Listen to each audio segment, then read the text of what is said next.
What's up, friends? One of the questions that we have gotten here on this channel, Professor, is what's the fuel economy of their Speechless? Right, it's good. Yeah, it's good, and you're going to hear about that in this video, and you're also going to learn really what could you expect to spend on fuel if you get a sport fishing boat.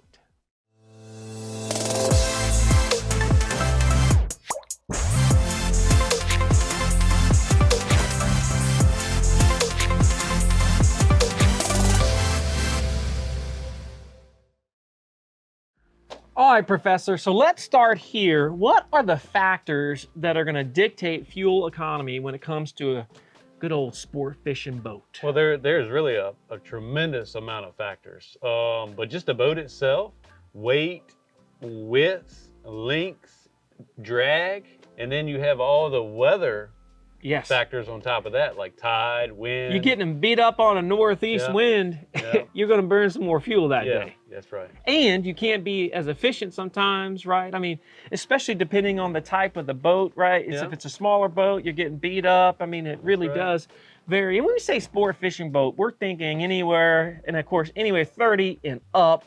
Right? More in that 40 to 60 range is some of the most common sizes for a sport fishing boat. But there are a lot of factors. And of course, one of them too is what you run the boat on in terms of speed, right? And finding that efficiency. Now, the engines that we have here in Speechless are what? Yanmar 465. 465. So we've got two of those. And the sweet spot that we have found to run this is what? 2150. 2150 RPMs, right? And how do you know generally how to find a sweet spot in a diesel engine from a fuel economy perspective? Well, a lot of them have digital gauges, but we don't. We have mechanical gauges. And so we have a maximum RPM that you'll turn. And normally you want to try to run the boat at 80% load. So whatever 80% of your maximum RPM is. And I've just found that 2150 with this boat is right there with the turbos are just barely whistling, and she has a groove there, and that's her most efficient spot as far as fuel consumption and speed. And speaking of her efficiency, that's one of the things that attracted us to Speechless here when we saw it. Now, it's not a monster boat, although many people say it rides like a 50-footer. This is a 40-foot long boat by 15 beam, 15.2 or something like that. I think it's a little bit wider than 15. But in terms of its fuel economy, we have found that it does what? Normally it gets 1 nautical mile per gallon. 1 nautical mile per gallon, which, believe it or not, now, that means you spend a lot of money in fuel if you go offshore, but it's actually a lot less than, let's say, a 50-footer, which is a lot of the other sizes that you see. So typically when you're going out on an offshore charter, let's say out of Oregon Inlet, North Carolina, or Hatteras, or really anywhere up and down the coast, you're going to be, and a lot of those sport fishing style boats are in that 50-foot range. And just going up in that size, typically they're going to average, whereas we average 1 mile per gallon of fuel, they're going to average roughly... It could drop to half of that. So that's pretty wild, right? You go to 50 foot, but now all of a sudden you're at half a mile to the gallon. We're paying $6 to travel 1 mile. They'll be paying $12 to travel 1 mile. Wow. If you think about it like that. It really adds up. So these are considerations that you have to make, right? And of course, it depends on the boat. A lot of the traditional, let's say fiberglass, 30-ish footer sport fishing boats, they're going to get in that 0.8 to 1.5 range if you've got more than one engine. Obviously, there's a lot of variables to that.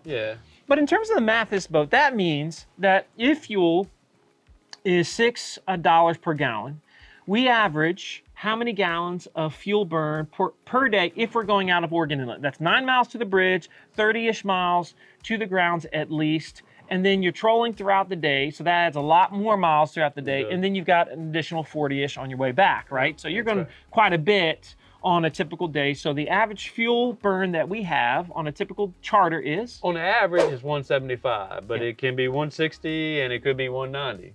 So that means if we're going out on one trip offshore, we're going to be spending about $1,000 in fuel. Easy, every day. And if you're burning 250 to 300 gallons of fuel, you can quickly see how you could be $1,800 in fuel burn alone. And so this is why when you see the cost of a charter, so for like us, it might be in that $2,400, $2,500, $2,600 range. For a lot of the boats, it might be in that $3,000 range. That's right. You just immediately take away at least $1,000 to $1,500 in straight fuel spend, and then all of a sudden it's like, wow, they're not making nearly as much money as you. Everybody thinks they're getting rich, but no. Yeah, it's not happening. Not happening. And so hopefully this gives you a sense for what we're burning here on the speech list, but for what sport fishing boats in general burn. It's a lot. Yeah. And you want to consider that when you're getting your boat. But one thing I always think about, Professor, is,